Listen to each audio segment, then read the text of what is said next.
अर्चिका दीदी जी, आपका बहुत बहुत स्वागत है। थैंक यू सो और मच। आम इंसान स्पिरिचुअलिटी की तरफ कब जाता है? जब सही जिंदगी में आपको एक चोट लगती है तब आप सोचते हो कि नहीं अब बदलना चाहिए। Spirituality means inner transformation. हाँ। एक इन्फ्लुएंसर हर्षा रिछारिया, जिन्होंने अपना नाम बदलकर हर्षानंद गिरी बना दिया है, मॉडल थी वो पहले, तो आप कैसे देखती हैं? मैं हमेशा एक ही बात बोलती हूँ कि स्पिरिचुअल मतलब आप अंदर से बदल रहे हैं। बाहर का जो रिजल्ट दिखाई दे रहा है वो बाहर के लोग देख रहे हैं, तो बाहर वाला व्यक्ति फिर ये देखने लग जाता है कि आपने एक सिचुएशन के अंदर आपने रिएक्ट किया कि नहीं किया।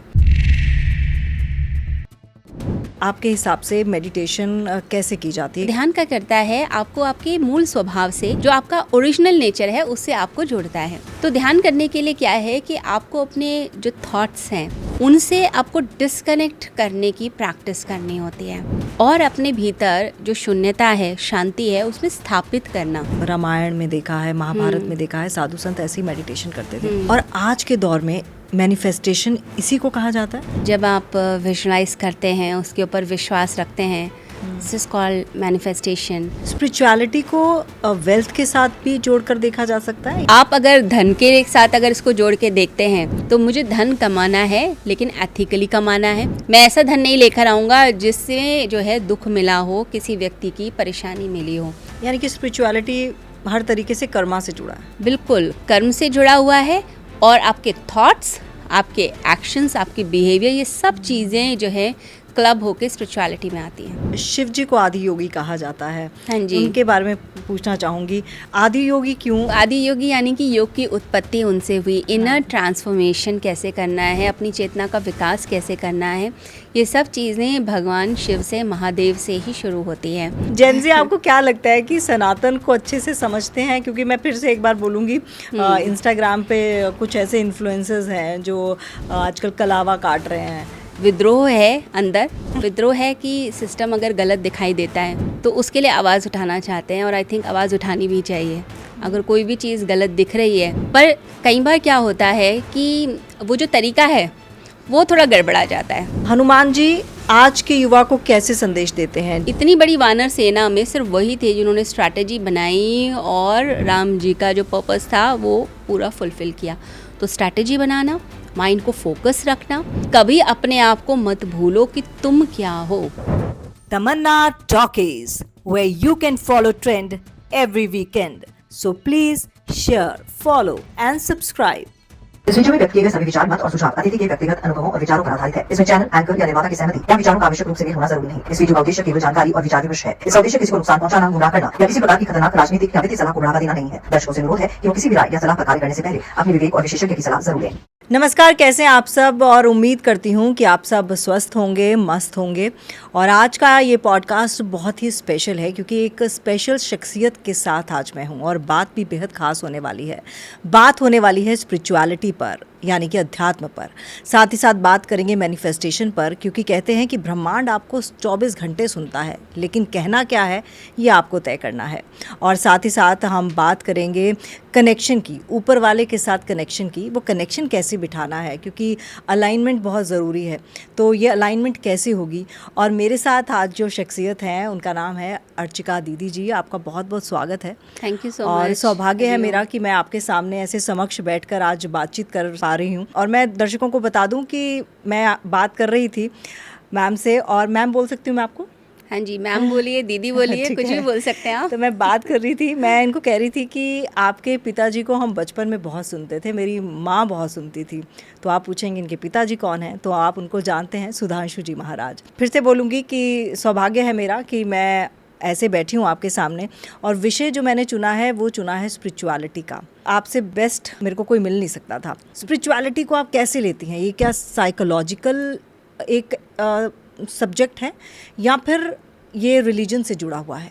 देखिए, आध्यात्मिकता जो है, इसे कहा जाता है कि अपने जीवन की समझ, अपने लाइफ के पर्पस के बारे में जानना, अपने लाइफ के मीनिंग के बारे में जानना, अपनी चेतना का विकास करना और अपने आप को इस उच्च शिखर पर लेके जाना जहां आप जो है एक ऑलराउंड पर्सनालिटी बनते हैं, अपना भी विकास करते हैं और साथ ही साथ समाज के लिए भी कुछ करते हैं। तो आध्यात्मिकता जो है, अगर देखा जाए पूरी तरह से अपनी कॉन्शियसनेस को जितनी आप ऊंचाई पे ले जा सकते हैं, ये उससे रिलेटेड होता है।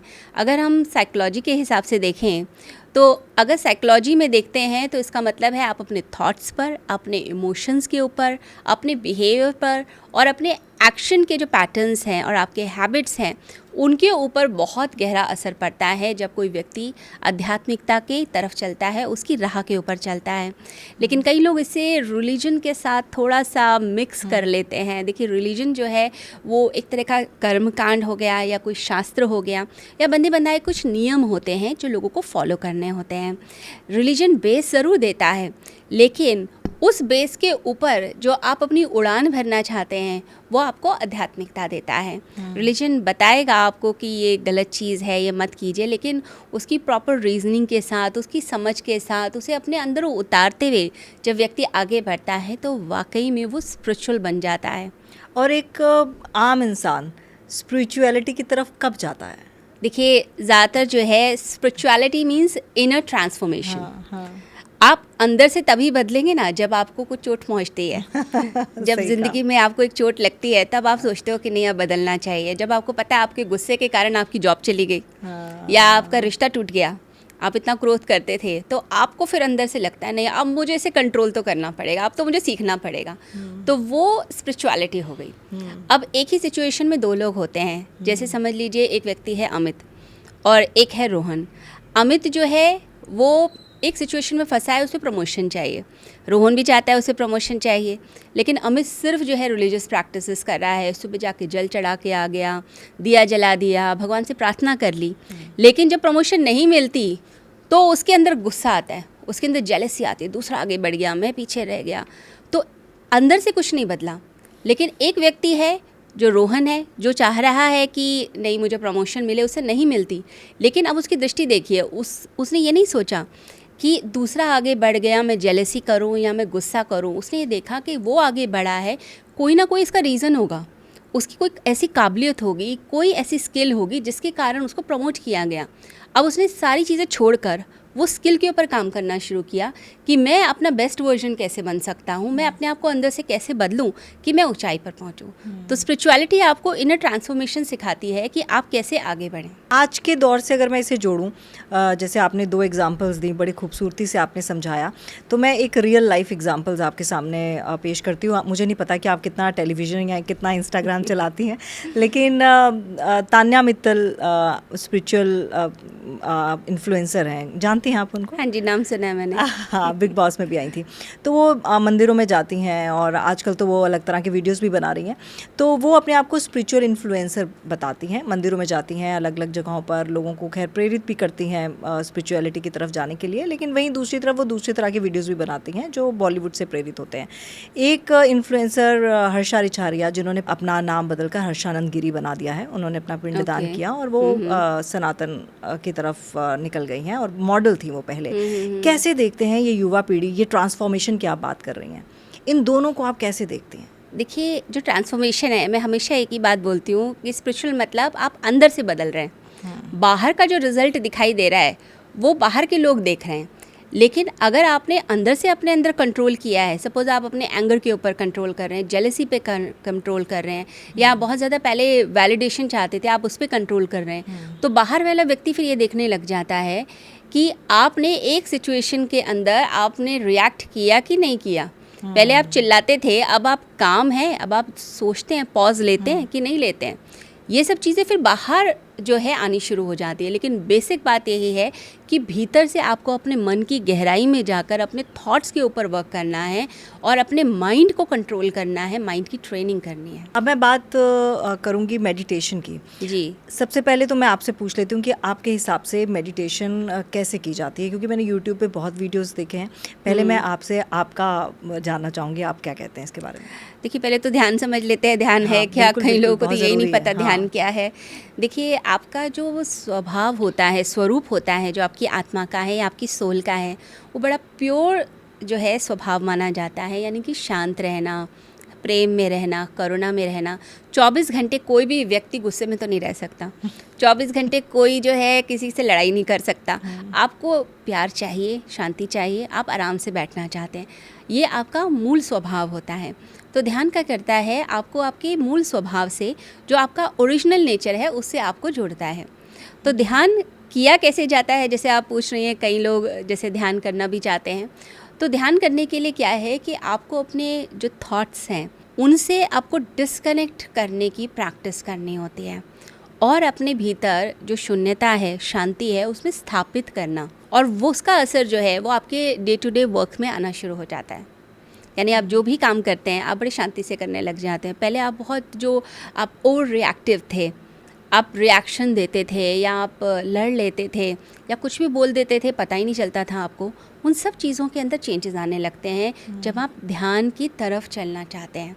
और ये कोई बहुत कॉम्प्लिकेटेड प्रोसीजर नहीं है। मुझे तो लगता अगर है complicated है। हाँ, कई लोगों को लगता है कि पता नहीं कितना कॉम्प्लिकेटेड होगा, पर इट्स लाइक आप चाहे 5 मिनट्स दीजिए, 5 मिनट्स में आपकी लाइफ में चेंज आएगा। It's like a nerve tonic.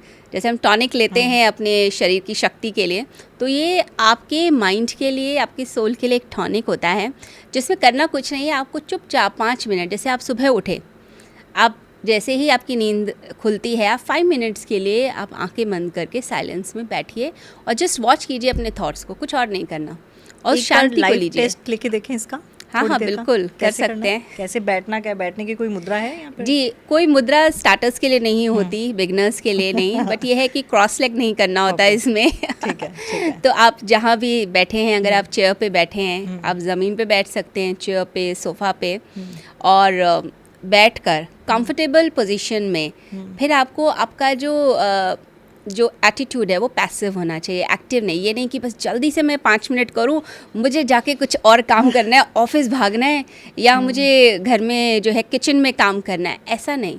आपके पास समय हो, मतलब उसके बाद अगर 10 मिनट भी आपका मन करे और, तो आप आराम से बैठ सकते हैं। जैसे नींद के बाद आप देखते हैं ना, खुमारी आती है, आप सोचते हैं यार 5 मिनट और लेट जाते हैं, क्या फ़र्क पड़ता है, और फिर आप आराम से उठते हैं। नींद खुल गई है 5 बजे, लेकिन उठते उठते 5:30 बजे उठ रहे हैं। ऐसा एक जो है पैसिव एटीट्यूड आपको उस समय रखना है, और फिर अपनी आइज़ को क्लोज करके, जैसे आप कर सकते हैं, आप बिल्कुल आप हाथ जैसे मर्जी रख लो। आप जैसे मर्जी रखिए हाथ, और आइज़ को अपने क्लोज कर लीजिए। तो आइज़ को क्लोज करके माइंड को सजेशन देनी होती है कि आई एम रिलैक्स्ड। अपने फोरहेड को, अपने फेस को पूरी तरह से शांत करें, और 3 लंबी गहरी सांस लीजिए और छोड़िए। Inhale deeply and exhale deeply.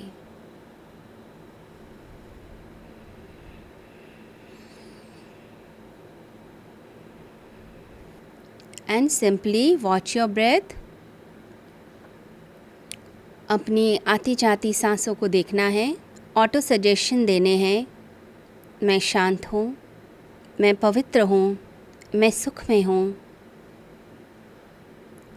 आनंद में हूँ। ब्रह्मांड की समस्त किरणें, समस्त आशीर्वाद, ब्लेसिंग्स मुझे प्राप्त हो रही हैं। मैं अपने सभी कार्यों में सफल हो रहा हूँ और ज़िंदगी में आगे बढ़ता जा रहा हूँ।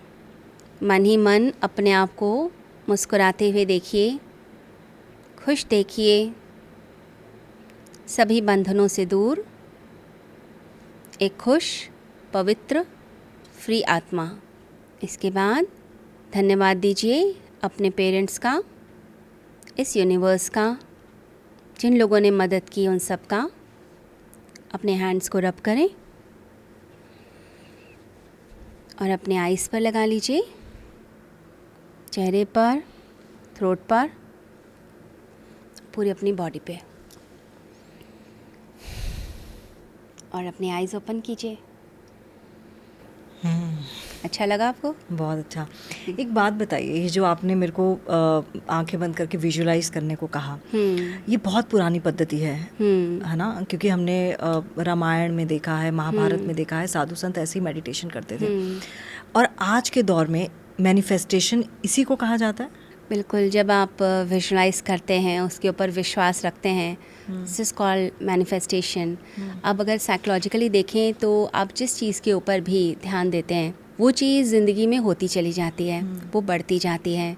सपोज़ आप अपनी स्किन के ऊपर ध्यान दे रहे हैं, तो आपकी स्किन जो है 1 महीने के अंदर ही अच्छी हो जाएगी, क्योंकि आप वैसे ही प्रोडक्ट्स लगाएंगे, वैसे ही डॉक्टर के पास जाएंगे और आप अपना ध्यान रखेंगे, विटामिन्स लेंगे, तो स्किन ठीक हो जाएगी। जो अपने बालों पे ध्यान देते हैं, उनके बालों की ग्रोथ बढ़ जाती है। जिनका ध्यान करियर पे होता है, उनका करियर बढ़ जाता है। जिन्हें हेल्थ अच्छी चाहिए, उनकी हेल्थ अच्छी हो जाती है। तो अगर साइकोलॉजिकली देखें तो जिस चीज़ पे ध्यान जाएगा वो चीज़ बढ़ने लगती है, फिर वैसा ही आपका बिहेवियर होता है, फिर वैसी अपॉर्चुनिटीज़ आती हैं और फिर आप उसकी तरफ बढ़ते हैं। और अगर स्पिरिचुअल कॉन्टेक्स्ट में देखें मैनिफेस्टेशन को, आप जो है ब्रह्मांड से डायरेक्ट कनेक्ट कर रहे हैं। आप एक एनर्जी लेवल पर आकर अपने संदेश को दे रहे हैं। जैसे अभी हमने जब बात करी कि हम विजुलाइज़ करें हमारा चेहरा मुस्कुराता हुआ प्यारा चेहरा, तो आपको अंदर से भी लगा होगा कि आप स्माइल कर रही हैं, आप अंदर से खुश हैं, तो आप एक एनर्जी लेवल पे आ गई। अब वो एनर्जी जो है वो यूनिवर्स के साथ कनेक्ट करती है, तो यूनिवर्स फिर आपको वही चीज़ देना शुरू कर देता है, वही चीज़ आपको प्राप्त होने लगती है। तो कहा जाता है कि आप जैसा चाहते हैं आप उसको सोचिए, दिन रात सोचिए। और बहुत से लोग होते हैं, अब बच्चे जब पढ़ाई करते हैं तो दिन रात सोचते हैं हमारे 90% आए, 95 आए, या एंट्रेंस एग्ज़ाम मेरा क्लियर हो गया, मैं बड़ा खुश हूँ। सारा दिन वही चीज़ चलती है और मन फिर उसी में ही रमता है। और जैसे जैसे आपका मन रमता जाता है आप वो काम करना चाहते हैं, और पूरी शिद्दत से जब पुकारा जाता है तो वो ब्रह्मांड तो देता ही देता है आपको वो चीज़। यानी कि आपका कहने का मतलब है ये हमारी साइकोलॉजी से भी रिलेटेड है। बिल्कुल। और जो एनर्जीज हम ऊपर तक पहुंचा रहे हैं, ऊपर वाला सुन रहा है। यूनिवर्स तो सुनता ही है। आप जो बात करते हैं, यूनिवर्स कहा जाता है कि डेड नहीं है, लिविंग है, इसलिए हमेशा एक्सपैंड करता है। It's ever expanding universe. तो इस एवर एक्सपैंडिंग यूनिवर्स में हर चीज़ ग्रो कर रही है, और जो चीज़ ग्रो कर रही है वो तो लिविंग है, ये तो एक नॉर्मल सी बात है। तो वो सुनता है, वो सारी चीज़ें देख रहा है, और इसे जब हम अच्छे कर्म करते हैं, अच्छी चीज़ें करते हैं, तो उसका फल भी हमें उसी हिसाब से मिलता जाता है। स्पिरिचुअलिटी को वेल्थ के साथ भी जोड़कर देखा जा सकता है, या फिर वेल्थ अलग है, वेल्थ है तो स्पिरिचुअलिटी आप नहीं गेन कर सकते, ऐसा है क्या? देखिए, आध्यात्मिकता को आप अलग तो कुछ कर नहीं सकते। ये तो आपकी सोल का ज्ञान हुआ कि मैं कौन हूँ और मेरा वास्तविक स्वरूप क्या है। तो आप अगर धन के साथ अगर इसको जोड़ के देखते हैं तो एक तो मेटेरियलिस्टिक व्यक्ति है जो सिर्फ बाहरी रूप से जो है धन कमाता है, चीज़ें कमाता है। उसको लगता है कि अगर मेरे को दूध बेचना है तो मैं उसमें पानी मिला दूँ, क्या फ़र्क पड़ता है। घी बेचना है तो मैं घी में मिलावट कर देता हूँ। लोग कॉस्मेटिक प्रोडक्ट्स बेचते हैं, उसके अंदर भी मिलावट कर देते हैं, क्या फ़र्क पड़ता है किसी की स्किन ख़राब होती है, क्या फ़र्क पड़ता है किसी को जो है कोई दुख मिलता है, मुझे मेरा पैसा मिलना चाहिए। वो जो सोच होती है वो एक इनसेंसिटिव व्यक्ति की सोच होती है जो स्पिरिचुअल नहीं है। लेकिन जो स्पिरिचुअल होगा उसके वैल्यूज़ होंगे, उसके एथिक्स होंगे, उसके कुछ स्टैंडर्ड्स एंड प्रिंसिपल्स होंगे लाइफ के। तो धन भी कमाएगा वो, ऐसा नहीं है कि वो बेचारा गरीब रह जाता है और उसके पैसे नहीं होते। तो धन कमाता है, अच्छे लेवल से मेहनत करता है, कर्म करता है, फल की चिंता नहीं करता, लेकिन मेहनत करते हुए ये ध्यान रखता है कि अगर मैं कोई चीज़ बेच रहा हूँ मार्केट में, कोई बिज़नेस कर रहा हूँ, या मैं किसी अच्छे एक लेवल पे हूँ, किसी गवर्नमेंट जॉब में भी मैं हाई लेवल पे हूँ, तो मैं करप्शन नहीं करूँगा। मैं ऐसा धन नहीं लेकर आऊँगा जिससे जो है दुख मिला हो, किसी व्यक्ति की परेशानी मिली हो। तो मुझे धन कमाना है लेकिन एथिकली कमाना है, फिर उसका यूजेज भी देखना है। ऐसा नहीं कि कमा के तो आप आ गए अच्छे से, और बच्चे जो हैं वो पार्टीज़ में वेस्ट कर रहे हैं। आजकल ड्रग्स कितना है और अल्कोहल एडिक्शन कितना ज़्यादा है, तो आप उसका यूज़ कैसे करते हैं? आप गैम्बलिंग में यूज़ कर रहे हैं या फिर आप किसी चैरिटी में यूज़ कर रहे हैं? और फिर तीसरी चीज़ भी हमें ध्यान रखनी चाहिए कि धन ऐसा नहीं है कि कुछ परमानेंट रहेगा। It's like a tool, it's like a energy. हाँ, आएगी भी और जाएगी भी, लेकिन आपको वो कमाने की कला आनी चाहिए, और आपके अंदर वो वैल्यू सिस्टम होना चाहिए कि मैं कितना कमाऊंगा, किस लिए कमा रहा हूँ, और इसका आगे मैं क्या करने वाला हूँ। क्योंकि ब्रह्मांड भी आपको कुछ भी देने से पहले ये पूछता है कि किस लिए, क्यों चाहिए आपको, आप संभाल सकते हैं और करेंगे क्या इसका। तो अगर हम किसी भले काम के लिए कर रहे हैं, अपने परिवार के पालन पोषण के लिए कर रहे हैं, तो हमें इस चीज़ के लिए भी क्लैरिटी रखनी चाहिए। यानी कि स्पिरिचुअलिटी हर तरीके से कर्मा से जुड़ा है। बिल्कुल, कर्म से जुड़ा हुआ है, और आपके थॉट्स, आपके एक्शंस, आपकी बिहेवियर, ये सब चीज़ें जो है क्लब होके स्पिरिचुअलिटी में आती हैं। हम मेडिटेशन की भी बात कर रहे थे। शिव जी को आदि योगी कहा जाता है। हाँ जी। उनके बारे में पूछना चाहूँगी, आदि योगी क्यों, और शिव जी का जो स्वरूप है योग मुद्रा में, कई लोग कहते हैं कि उसको गाड़ी में नहीं रखना चाहिए उस स्वरूप को, उस पे भी कई चीज़ें होती हैं। देखिए, भगवान शिव के तो हम भी बहुत बड़े भक्त हैं। शिव जी के भक्त, महादेव के भक्त तो शायद पूरे यूनिवर्स में ही होंगे, मुझे ऐसा लगता है। बिल्कुल। क्योंकि और आदि योगी हैं, क्योंकि योग की उत्पत्ति उन्हीं से ही हुई थी। और कैलाशवासी भी हैं, कैलाश पर रहते हैं। और आपको जान की खुशी भी होगी, मैं हर साल लोगों को कैलाश यात्रा पे भी लेके जाती हूँ। हाँ, मैंने आपकी फोटो देखी, मैं पूछने वाली थी। हाँ जी। अच्छा, वो कैलाश की कैलाश ही यात्रा है, की कैलाश यात्रा। मैं आपसे अनुभव पूछना चाहूँगी, पहले आप आदि योगी की बात खत्म कर लें, फिर उसका अनुभव पूछूंगी आपसे। तो आदि योगी यानी कि योग की उत्पत्ति उनसे हुई। इनर ट्रांसफॉर्मेशन कैसे करना है, अपनी चेतना का विकास कैसे करना है, ये सब चीज़ें भगवान शिव से, महादेव से ही शुरू होती हैं। तो अगर महादेव का स्वरूप आप देखते हैं तो एकदम स्थिर है, एक योग मुद्रा में ऐसे बैठे हैं, आसन में बैठे हैं, आंखें बंद करके। तो स्टेबिलिटी वो बताता है, बैलेंस बताता है कि जीवन के हर एस्पेक्ट में बैलेंस में जियो। साथ ही अपने स्वरूप को जानो कि मैं कौन हूँ, और अपनी एक इनर मास्टरी करो, यानी कि जितात्मना, अपने ऊपर विजय। हम कहते हैं ना कि दूसरों की जय से पहले खुद को जय करें, तो अपने ऊपर हम कंट्रोल करें। तो जो आदि योगी हैं वो एक एग्जाम्पल हैं कि ऐसा हमें बनना है। तभी हम जब ध्यान करते हैं उसमें बीच में बोलते हैं शिवो हम, तो मैं भी शिव हूँ। तो वो अपने आप को याद कराना और वैसा ही बनने का प्रयास करना। एक सवाल और मेरे जहन में आया, शिवोम आपने बोला, कैलाशानंद गिरी जी से मेरी मुलाकात हुई थी, पॉडकास्ट हुआ था उनके साथ, तो मैंने उनसे ये सवाल किया था कि लोग आपको शिव का अवतार कहते हैं धरती पर, तो क्या आप हैं? तो उन्होंने बोला कि धरती पर कोई भी इंसान किसी भगवान का अवतार नहीं हो सकता। क्या ये सत्य है? क्योंकि आप भी यहीं रहती हैं, मैं भी यहीं रहती हूँ, तो ऐसे कई हैं जो हमने ऐसी कई कह सकते हैं कि पूजनीय लोग हैं जिनको हम अवतार के तौर पर पूजते हैं, तो ऐसा नहीं हो सकता है क्या? देखिए, परमात्मा जो है हर व्यक्ति को प्रेरणा देते हैं, कुछ ना कुछ आपको कार्य दिया जाता है और आप किसी मकसद के लिए आप इस धरती पे जन्म लेते हैं। हर व्यक्ति का एक पर्पस होता है और एक हर सोल की एक अपनी जर्नी होती है जो पिछले किसी जन्म से चली आ रही है और कितने जन्मों से चली आ रही है। तो आपको उस जर्नी में आपको अपने कुछ कर्म करने होते हैं। तो कुछ लोगों को संत का रोल दिया जाता है भगवान के द्वारा, किसी को जो है, जैसे आप जो है पॉडकास्टर हैं, आप पॉडकास्ट कर रही हैं, ये आपका रोल है। तो कोई कैमरामैन है, कोई अच्छा स्पीकर है, कोई डांसर है। तो ये रोल मिलते हैं जो आपने अपने कर्म के द्वारा, जो आपने एनर्जी जो है ली अपनी लाइफ की जर्नी में, उसके हिसाब से आपको वो रोल करने पड़ते हैं। कुछ स्पेशल आत्माएं होती हैं, जो आत्माएं जो हैं अपनी साधना, अपनी तपस्या से वो दुनिया का भला करने के लिए ही आती हैं, क्योंकि उनके पास्ट कर्मास कंप्लीट हो चुके हैं। लेकिन अब उन्हें जो है अब संसार के लिए करना है। वो चाहते हैं लोगों के दुख दूर हो जाएं, लोगों की परेशानियां दूर हो जाएं और लोगों की ज़िंदगी स्वर्ग बन जाए। तो स्वर्ग बनाने के लिए कुछ आत्माएं जो होती हैं वो सेक्रीफाइस करती हैं, यानी इनकी जो मुक्ति के लिए जाने वाली हैं, जिनको मुक्त होना है, तो वो अपनी मुक्ति को रोककर फिर इस संसार के कल्याण के लिए जन्म लेकर, चाहे वो एक जन्म लें या 2 जन्म लें, फिर वो समाज सेवा में लगती हैं और समाज के कल्याण के लिए कार्य करती हैं। हर किसी का अपना पर्पस है और अपना ये भी एक पर्पस पर्पस है। ये भी एक पर्पस होता है।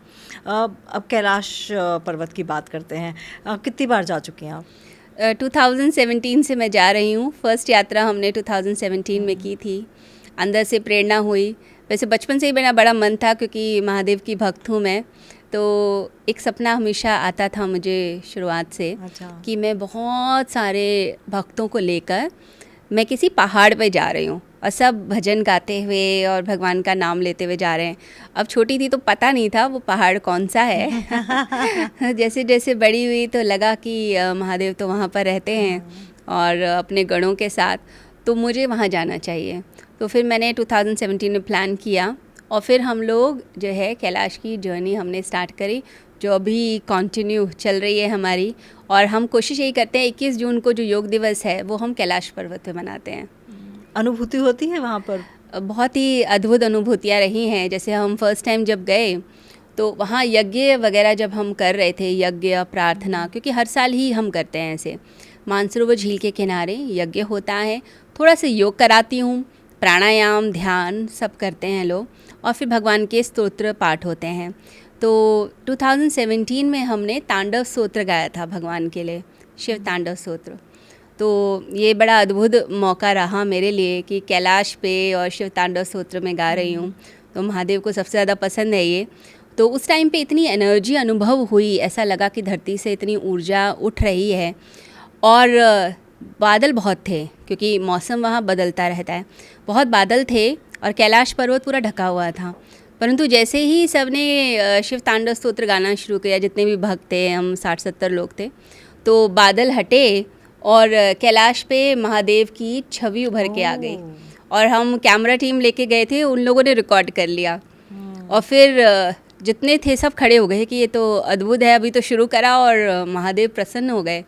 और ऐसा हमारे साथ 2 बार हो चुका है, 2017 में और अभी 2025 में। कुछ मांगा आपने? क्योंकि कहते हैं आप शून्य हो जाते हैं ना जब देखते हैं। एक्चुअली कहते हैं भगवान के सामने जब चले जाओ तो सब कुछ अपने आप ही मिल जाता है, तो आप क्या मांगेंगे। लेकिन हाँ, संसार के कल्याण के लिए ज़रूर हम प्रार्थना करते हैं। जैसे लास्ट ईयर अभी काठमांडू में जो है जेनजी मूवमेंट हुए थे, आपको पता ही है, हमारा ग्रुप उसी टाइम पे था वहाँ पर। तो हमने फिर नेपाल की सुख शांति के लिए वहाँ प्रार्थना की थी परमात्मा से कि सब सुखी रहें और सब अच्छा हो। यात्रा शुरू में तो लगा बड़ी कठिन रहेगी, लेकिन बहुत आसानी से पूरी यात्रा भी हो गई और लोग भी बड़े प्रसन्न होकर आए कि भगवान ने बुलाया। तो थोड़ा कष्ट शुरू में लगता है, परीक्षा ली जाती है, लेकिन बहुत अच्छे से हो गया। अब आपने जेनजी की बात की, तो जेनजी मेरा बड़ा फेवरेट टॉपिक रहता है हमेशा। जेनजी आपको क्या लगता है कि सनातन को अच्छे से समझते हैं? क्योंकि मैं फिर से एक बार बोलूँगी, इंस्टाग्राम पे कुछ ऐसे इन्फ्लुएंसर्स हैं जो आजकल कलावा काट रहे हैं कि कलावा मेरी रक्षा नहीं कर सकता, एक्सपेरिमेंट के तौर पर कलावा काट के दिखा रहे हैं। क्या लगता है कि जेनजी सनातन धर्म को अच्छे से जानता है? वैसे तो मुझे लगता है कि कोई भी सनातन को इतनी गहराई से जान ही नहीं पाएगा। इतना खूबसूरत तो है ही हमारा धर्म, लेकिन हाँ, उसको जानने के लिए मुझे लगता है बरसों लग जाएंगे। क्या आपको लगता है ये जनरेशन इतनी ज़्यादा फ्लेक्सिबल है? आई थिंक हर मुझे लगता है युग में यही बात होती है कि जो है युवा जो हैं वो काफ़ी विद्रोही हो रहे हैं, रिवोल्टी हो रहे हैं। ये सब हर युग की बातें होती हैं। बट अगर जेनजीज़ को देखा जाए, मुझे ऐसा लगता है कि एक पॉजिटिव एंगल है। अच्छा, पॉजिटिव एंगल मुझे जहाँ तक समझ आता है वो है कि आई थिंक काफ़ी लॉजिकल हैं और चीज़ों को समझना चाहते हैं कि आप साइंटिफिकली समझाइए। कोई भी चीज़ जो है लॉजिकली एंड साइंटिफिकली आप बताएं और फिर वो उसके हिसाब से काम करना चाहते हैं। हाँ, विद्रोह है अंदर, विद्रोह है कि सिस्टम अगर गलत दिखाई देता है तो उसके लिए आवाज़ उठाना चाहते हैं, और आई थिंक आवाज़ उठानी भी चाहिए अगर कोई भी चीज़ गलत दिख रही है। पर कई बार क्या होता है कि वो जो तरीका है वो थोड़ा गड़बड़ा जाता है। जोश में होश नहीं खोना चाहिए। तो आप जो है होश से अपनी एनर्जी को सही डायरेक्शन में दें तो वो एनर्जी बड़ा बढ़िया काम कर जाती है। तो मुझे जहाँ तक लगता है कि अभी इंडिया का अगर स्टेटस देखें तो इंडिया जो है युवा देश है, यंग कंट्री है। और अगर स्टैटिस्टिक्स देखें तो हमारी कंट्री में जो 25 to 35 इयर्स के जो भी लोग हैं वो 60% से ज़्यादा हैं पूरे वर्ल्ड के अंदर। तो यंगेस्ट नेशन है हमारा। तो अगर यंग एनर्जी को ही हम नहीं संभाल पाएंगे फिर अपने देश को क्या संभालेंगे हम। तो अगर हमारे देश में इतनी यंग एनर्जी है जो लॉजिक से बात करती है, साइंटिफिक है, तो उसको उसी ढंग से बताया जाए, चाहे अपने धर्म के बारे में हो, चीज़ों के बारे में हो। कहीं ना कहीं गड़बड़ जहाँ तक मुझे लगता है कि पेरेंट्स के लेवल पे भी होती है। उन्हें खुद ही नहीं पता अपने धर्म, संस्कृति, अपने ध्यान, योग नहीं, उन्हें पता नहीं, ऊपर से टाइम भी नहीं देते। वही तो कहते हैं। अब बच्चे आते हैं माता पिता से कुछ डिस्कस करने, उन्हें डिप्रेशन हो रहा है, इंसोमनिया हो रहा है। अब पेरेंट्स जो हैं टीवी का वॉल्यूम बढ़ा देते हैं कि अभी मेरे पास टाइम नहीं, मुझे रिलैक्स करना है, सारा दिन काम करके आओ, अब ये भी सुनूं तुम्हारी बातें। तो बच्चा क्या करेगा, विड्रॉ कर जाता है।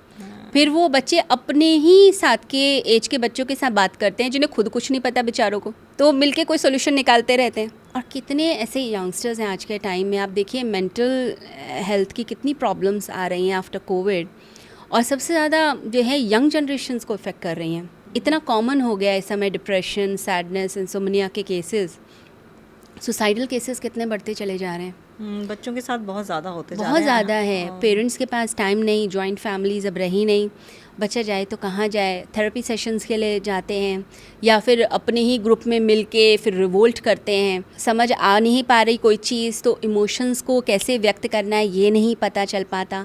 तो ज़रूरी है कि चाहे आपके थॉट्स हैं, इमोशंस हैं, आपके बिहेवियर हैं, आपके हैबिट्स हैं, क्या चीज़ ऐसी चल रही है। अब छोटे छोटे बच्चे होते हैं 4 साल के, 5 साल के, उनमें भी ये देखा जा रहा है कि उन्हें यही नहीं पता कि मेरा कौन सा इमोशन है। एक बच्चा मेरे पास आया ऐसा ही, वो काफ़ी विद्रोह कर रहा था, रिवोल्ट, छोटा ही बच्चा था, तो स्कूल ही नहीं जाना चाह रहा था। अब इंटरनेशनल स्कूल में उसका एडमिशन कराया गया और बच्चा स्कूल नहीं जाना चाह रहा है, मदर परेशान है। तो साइकोलॉजिस्ट के पास लेकर गई कि क्या प्रॉब्लम चल रही है, बात करी। उसने कहा आपके बेटे को इमोशंस नहीं समझ आ रहे, कैसे व्यक्त करने हैं, उसे बताओ कि ये क्रोध का इमोशन है, ये जेलसी का इमोशन है, ये इमोशन सैडनेस का है, वो व्यक्त करें। तो आई थिंक जो जेनजीज़ की आप बात कर रहे हैं, तो बहुत ज़रूरी है कि संभाला जाए, बड़े प्यार से संभाला जाए, उनके इमोशंस को समझा जाए, क्या दिमाग में चलता है वो सुना जाए। सुनेंगे ही नहीं, टाइम ही नहीं है, तो फिर आप कैसे ब्लेम कर सकते हैं, और ब्लेम करने से कुछ सोल्यूशन नहीं आने वाला। आपने रीजनिंग की बात की, साइंटिफिकली रीजनिंग की बात की, क्या प्रेयर्स भी साइंटिफिकली काम करती हैं या साइकोलॉजिकली? अब मैं भी थोड़ा साइंटिफिक की तरफ जाऊँ, आपने मिलेनियल्स के लिए चैलेंज खड़ा कर दिया है।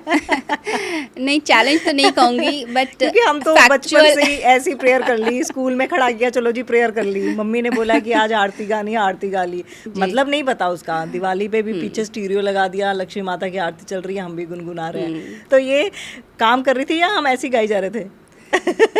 देखिए, जैसे प्रेयर्स की आप बात कर रहे हैं, कोई भी चीज़ जो बड़ी श्रद्धा से की जाती है, हाँ। आप कभी प्रार्थना करते हैं, ध्यान करते हैं, आप जैसे कह रहे हैं आरती कर रहे हैं, तो जो श्रद्धा से की जाती हैं चीज़ें, उनका असर आता है। सबसे पहले तो साइकोलॉजिकली असर आता है। साइकोलॉजिकली ये असर होता है कि आपको ये लगता है कोई शक्ति मेरे साथ है, कोई पावर मेरे साथ है। अब एग्ज़ाम से पहले बच्चे जाके टेंपल में प्रार्थना करते हैं, भगवान पास करा देना या आप किसी बिजनेस डील के लिए जाते हैं तो लगता है कि भगवान ये डील हो जाए। आज भी करती हूँ मैं तो। और बिल्कुल, आप शायद पॉडकास्ट से पहले भी आपने प्रार्थना की होगी। हाँ, मैं तो मतलब घर से हर निकलते व्यक्ति करती हूँ करता कि है। भाई जिस काम के लिए जा रही हूँ वो सही वो से हो सफल जाए। होना चाहिए। तो वो सफलता की जो बात आती है, साइकोलॉजिकल फैक्ट है कि जब हम ये सोचते हैं कि भगवान मेरे साथ खड़े रहना, या यूनिवर्स की एनर्जी, विश्व शक्ति से बोलते हैं कि तुम मेरा सहारा बन के रहना, मेरी बैक बन के रहना, खड़े रहना, तो आपके माइंड में ये होता है मैं अकेला नहीं हूँ, मैं अकेले नहीं जूझ रहा, क्योंकि अकेलेपन का भी बहुत बड़ा फियर है, लोनलीनेस का बहुत बड़ा फियर है। हाँ। आपको एक साइकोलॉजिकल बूस्ट मिलता है, कोई है। जैसे लोग अपने माता पिता के चरण स्पर्श करके भी जाते हैं, तो लगता है माता पिता का आशीर्वाद है, मेरे गुरुजनों का आशीर्वाद है, परमात्मा का आशीर्वाद है। तो व्यक्ति अंदर से इतना पॉजिटिव होके जाएगा, उसे लगेगा ही नहीं मैं अकेला हूँ, उसे लगेगा मैं तो बहुत बढ़िया काम कर सकता हूँ। चाहे उसमें वो योग्यता थी भी नहीं तो भी वो कर जाएगा, उसको डील मिल जाएगी। कैसे? उसके कॉन्फिडेंस से। तो ये साइकोलॉजिकली बहुत इम्पैक्ट करता है जब आप प्रार्थना करते हैं, प्रेयर करते हैं। इसलिए हर धर्म में ये बोला गया आप प्रार्थना तो ज़रूर कीजिए। और साइंटिफिकली देखें तो हमारे पूरी न्यूरो एंडोक्राइन सिस्टम पे असर डालता है ये। कैसे? आप जो है, जैसे कोई भी थॉट आप सोचिए, अगर हम अभी क्रोध के बारे में डिस्कशन करने लगे, थोड़ी देर में गुस्सा ही आ जाएगा। ठीक। आप वही बातें करेंगे। अब हम हंसी की बात कर रहे हैं तो हंसी आ रही है ना, हम आपस में हंस रहे हैं, बातें कर रहे हैं, तो आप जो भी सोचते हैं तो आपके साइकिक सेंटर्स के ऊपर असर आता है। तो वहाँ से जो मैसेज जाता है वो आपके हाइपोथैलेमस पे जाता है, ब्रेन का वो हिस्सा जो इमोशंस को रेगुलेट करता है, नींद को, भूख को, हार्मोन्स को। आपके पिट्यूटरी के ऊपर असर आता है उसका, और फिर धीरे धीरे वो हार्मोन्स बॉडी के अंदर आपके सीप इन करने लगते हैं, जाने लगते हैं, बसने लगते हैं। तो आप देखते हैं ना, कई लोगों को जिनको थायराइड का प्रॉब्लम है, तो अगर उनकी हिस्ट्री देखें तो ज़्यादातर उन्हें बोलने नहीं दिया जाता घर पे। जो लेडीज़ की समस्या होती है उन्हें कहा जाता है आप अंदर बैठिए या आप मीटिंग में मत बोलिए, आपको पता नहीं है इसका, एक्सप्रेस नहीं करने दिया जाता। तो आपकी एक एक चीज़ का असर आपके माइंड पे पड़ता है, ब्रेन पे पड़ता है, वैसे आपके हार्मोन्स बनते हैं और फिर आपके ऑर्गन्स वैसे रिएक्ट करते हैं। जो लोग टेंशन में ज़्यादा रहते हैं उन्हें डायबिटीज़ हो जाती है। या जो बहुत हाइपर माहौल में रहते हैं उन्हें ब्लड प्रेशर की प्रॉब्लम हो जाती है। तो सब कुछ इंटरकनेक्टेड है, इसीलिए कहते हैं प्रार्थना करो, अपने आप को पॉजिटिव इमोशन के दायरे में रखो।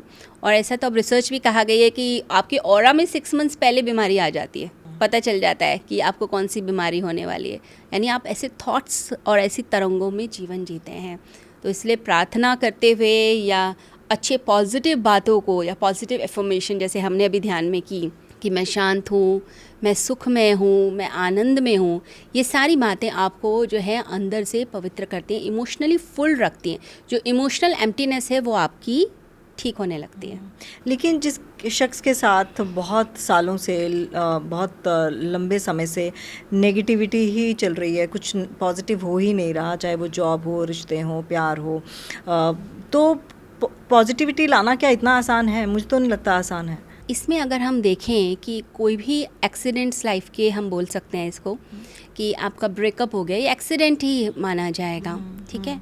या आपकी जॉब चली गई, या आपने कोई बिज़नेस सेटअप किया, आपके लिए वो नहीं फला, तो ये जितने भी एक्सीडेंट्स हैं लाइफ के या जो भी इंसिडेंसेस होते हैं, जब हम उसको बहुत ज़्यादा दिल पे लगा के बैठ जाते हैं और फिर वहीं बैठ जाते हैं, अब तो मेरा कुछ हो ही नहीं सकता। कई लोग कहते हैं ना, अब तो मुझे प्यार कभी ज़िंदगी में मिलेगा ही नहीं, मैं तो बस एक से ही करना था और वो मेरा जो है मुझे छोड़ के चला गया। कई लोग जो है रोते रहते हैं या गम के गीत सुनते रहते हैं, बहुत ऐसे लोग हैं। और ऐसे यूट्यूब पे भी जो है वो चला के चैनल पे सुनते रहते हैं, कभी अकेले हो तो सुनना इसको ज़रूर। गम के फसाने हमारे, तो ऐसी चीज़ें होती हैं। तो आप यानी कि अटक गए।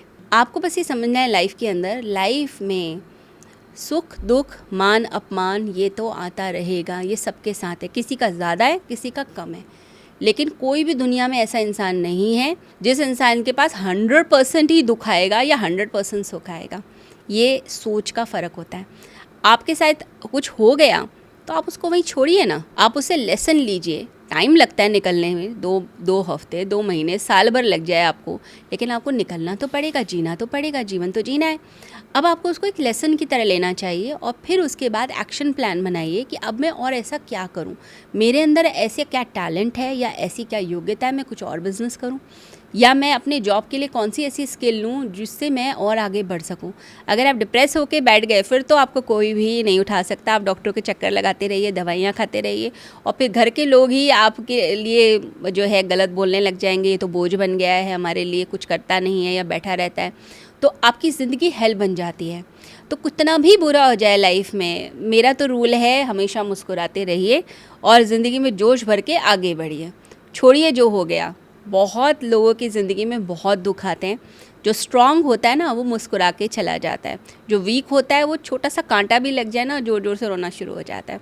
तो इसलिए वीर बनना चाहिए और आगे बढ़ने का प्रयास करना चाहिए। और मुझे लगता है यही पॉजिटिविटी है जो आपके अंदर है, वो आपके चेहरे पर झलकती है। Thank you.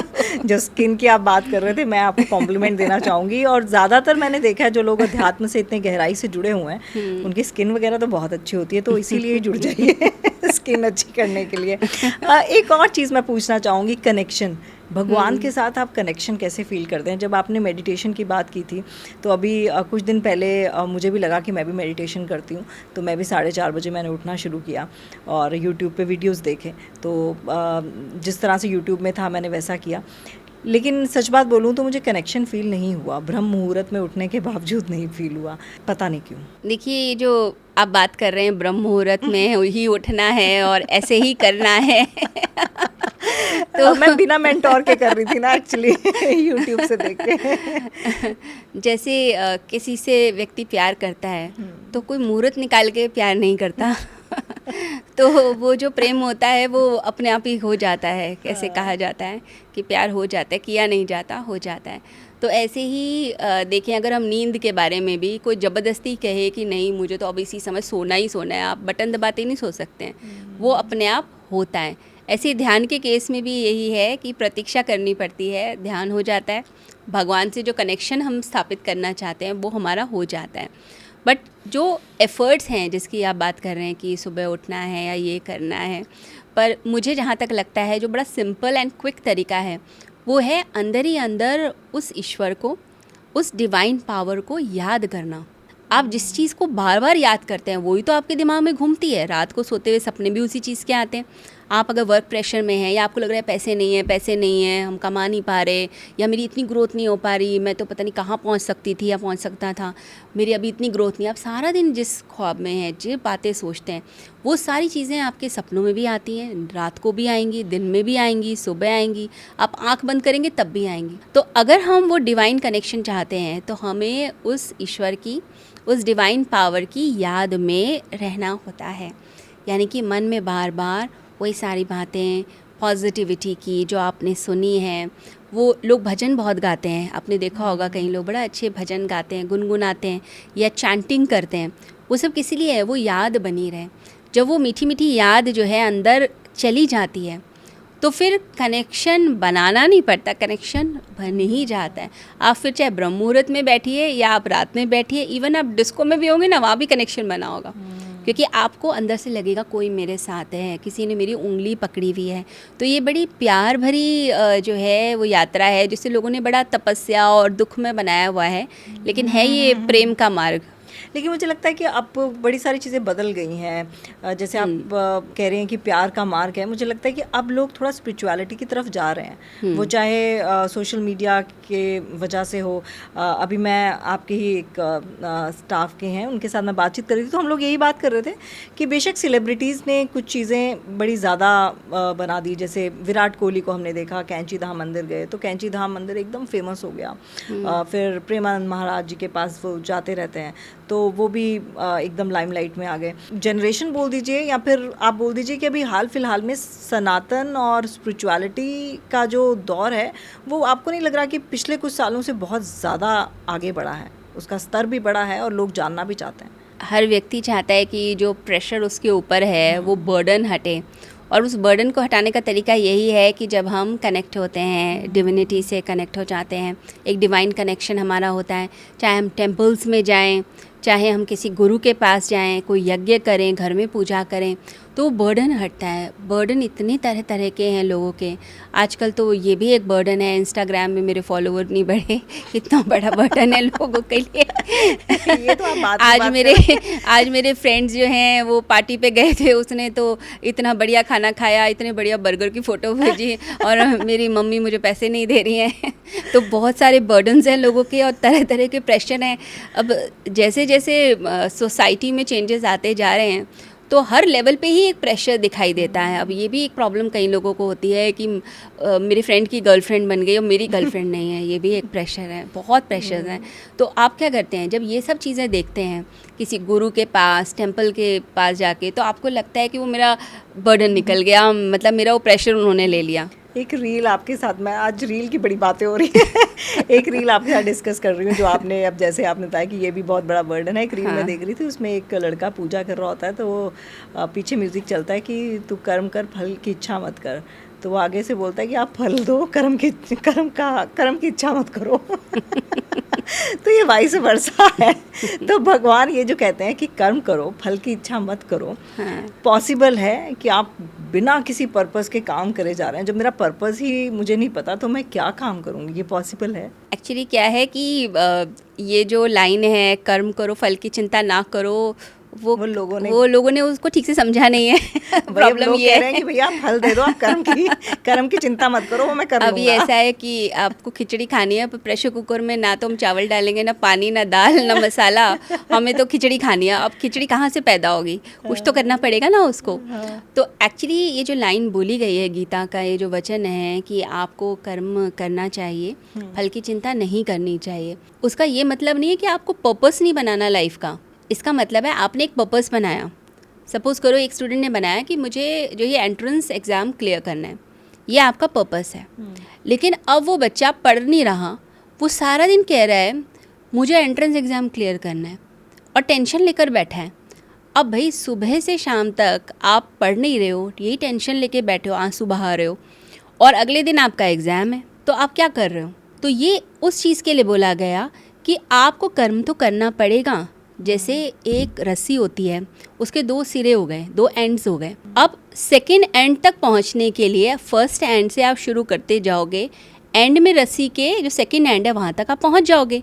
लेकिन वो पूरा प्रोसीजर तो फॉलो करना पड़ेगा सेकेंड एंड तक जाने के लिए।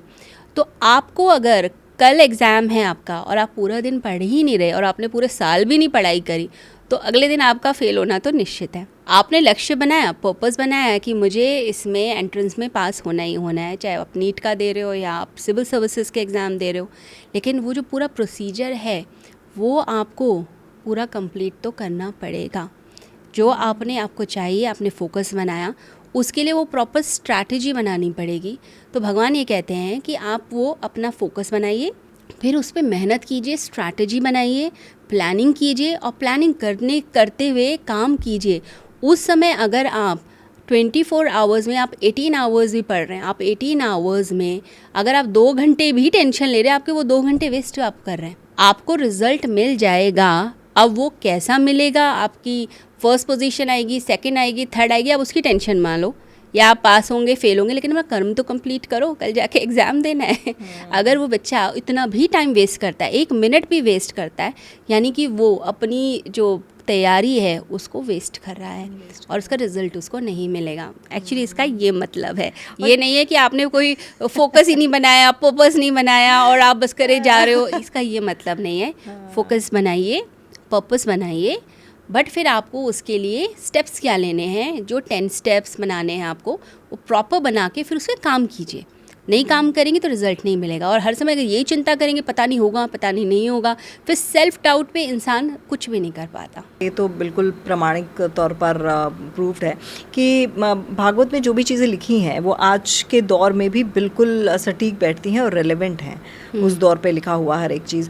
अगर मैं हनुमान जी की बात करूं, हनुमान जी आज के युवा को कैसे संदेश देते हैं? डिसिप्लिन में रहना बताते हैं या फिर ये बताते हैं कि जब क्रोध करना है, जब गुस्सा करना है तो लंका भी जलाई जा सकती है, लेकिन जब संयम बरतना है तो फिर आप किस तरह से शांत होकर श्री राम के चरणों में बैठे रहते हैं, वो भी सिखाते हैं। देखिए, जो हनुमान जी हैं हमारे, वो अपने आप में बड़े ही अद्भुत एक स्पिरिचुअल फिगर हैं। अगर हम, जैसे आप कहते हैं कि प्रैक्टिकल टेकअवेज क्या लिए जा सकते हैं लाइफ के लिए, कि आप प्रैक्टिकली क्या सीखते हैं। ऐसा नहीं कि हमने हनुमान जी की चालीसा बोली और फिर उनकी आरती उतारी, फिर प्रसाद हमने बांट दिया, इतना ही नहीं। वही बात है जो जेनजी की हम कर रहे थे कि वो लॉजिक जानना चाहते हैं क्या है। तो अगर हम इस जनरेशन की बात भी करते हैं अगर हनुमान जी से कि क्या सीखा जाए, तो हनुमान जी की अगर हम स्पेशलिटी देखें, उनका शरीर बलिष्ठ है, शरीर स्ट्रांग है, लेकिन साथ ही साथ में मन भी उतना स्ट्रांग है, मानसिक रूप से पूरी तरह से सक्षम है। मन से अपने आप को उन्होंने एकदम स्ट्रांग बना रखा है और स्टेबिलिटी इतनी है, शांति इतनी है, उन्हें पता है कि उतावलापन नहीं दिखाना, ओवर रिएक्शंस नहीं करते। अब लंका में भी गए, वहाँ अपनी शक्ति का जो है उन्होंने बेकार में प्रदर्शन नहीं किया, जहाँ ज़रूरी था वहाँ पर उतना ही दिखाया। तो माइंड कैसा हो, माइंड फोकस्ड होना चाहिए, माइंड स्ट्रांग होना चाहिए और स्ट्रैटेजी बना के काम कीजिए। तो प्रॉपर स्ट्रैटेजी बना के की। अब इतनी बड़ी वानर सेना में सिर्फ वही थे जिन्होंने स्ट्रैटेजी बनाई और राम जी का जो पर्पस था वो पूरा फुलफ़िल किया। तो स्ट्रैटेजी बनाना, माइंड को फोकस रखना और साथ में एक निर्भयता, फियरलेसनेस अपने अंदर। और वो फियरलेसनेस आती है, जब हम अभी प्रेयर्स की बात कर रहे थे, वो आती है आपकी श्रद्धा से, वो आती है आपकी फेथ से, कि जब आपके अंदर वो फेथ होता है कि कोई मेरे लिए खड़ा है मेरे पीछे, यानी कि उनकी जो श्रद्धा थी वो श्री राम में थी। तो श्री राम मेरे साथ हैं, उनकी ऊर्जा है और मैं उपकरण हूँ और मेरे माध्यम से सारी चीज़ें होने वाली हैं। अंदर से वो फियरलेसनेस, स्वरूप को अपने भूले ज़रूर हो लेकिन फिर वापस याद दिलाया। तो ये एक तरीके से टीचिंग भी है कि कभी अपने आप को मत भूलो कि तुम क्या हो, तुम्हारा स्वरूप क्या है। आसपास के फ्रेंड से लोग जो है इन्फ्लुएंस हो जाते हैं। आज मेरा फ्रेंड बिजनेस कर रहा है, दूसरे फ्रेंड आईएएस बन गया, कोई डॉक्टर बन गया, आप तुरंत चेंज होते हो। तो अपने आप पर विश्वास रखना और अपने स्वरूप को याद रखना, ये मेरे लाइफ का पर्पस है, ये मुझे फुलफ़िल करना ही करना है। तो ये सब चीज़ें अगर हम देखें हनुमान जी की तो अपने आप में बड़ी अद्भुत हैं और देखते ही ऐसा लगता है कि अगर हनुमान जी के लिए जैसे लोग जयकारा लगाते हैं, तो आपने खुद नोट किया होगा कि जयकारा लगाते एक पावर सी अंदर फील होती है। बिल्कुल बिल्कुल, कि महाबली हैं। तो महाबली सिर्फ शरीर से ही नहीं है, वो मन से भी महाबली हैं। अभी आप देखते हैं एक मूवी भी आई है धुरंधर, तो उसके अंदर भी जो कैरेक्टर दिखाया गया है रणवीर सिंह का, तो उसके अंदर भी यही है कि वो शरीर से तो स्ट्रांग है ही, लेकिन माइंड से भी बहुत ज़्यादा स्ट्रांग है। इसलिए उसने जो है अपने इंडिया के लिए जो उसने टारगेट्स उसने बनाए थे वो सारे वो फुलफ़िल करके आया। तो सिर्फ आउटवर्डली नहीं, इनवर्डली भी हमें स्ट्रांग रहना है। बिल्कुल, बहुत सही बात कही आपने ये, क्योंकि हम लोग अक्सर देखते हैं गाड़ियों के पीछे हनुमान जी की तस्वीर बनाई होती है, टैटू लोग बनाते हैं, और मुझे लगता है कि शायद इसके पीछे सिर्फ़ और सिर्फ आप आराध्य उनको मानते हैं, आपकी श्रद्धा हो सकती है, लेकिन ये बात समझने की ज़रूरत है कि आउटवर्डली से ज़्यादा इम्पॉर्टेंट है कि आप इनवर्डली आप कितने स्ट्रॉन्ग हैं, और वो स्ट्रेंथ बहुत ज़रूरी है। और अभी आपने बताया तो मुझे एहसास हो रहा है कि सही में हनुमान जी मतलब अंदर से स्ट्रॉन्ग कितने थे। अदरवाइज अभी तक मुझे ऐसा लगता था कि बाहर से स्ट्रॉन्ग, अंदर से कोकोनट की तरह, अंदर से इतने सख्त नहीं है, लेकिन वो सख्त थे, मेंटली स्ट्रॉन्ग थे। अगर आप मेंटली स्ट्रॉन्ग नहीं होंगे तो आप जो है ज़िंदगी में कुछ कर ही नहीं सकते। आप छोटी छोटी बातों में डर जाएंगे, घबरा जाएंगे।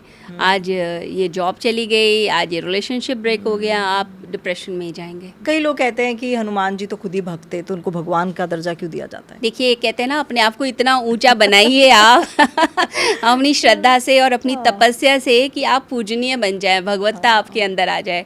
तो इतना ऊंचा हर व्यक्ति को बनना चाहिए कि आपको भी लोग पूजें।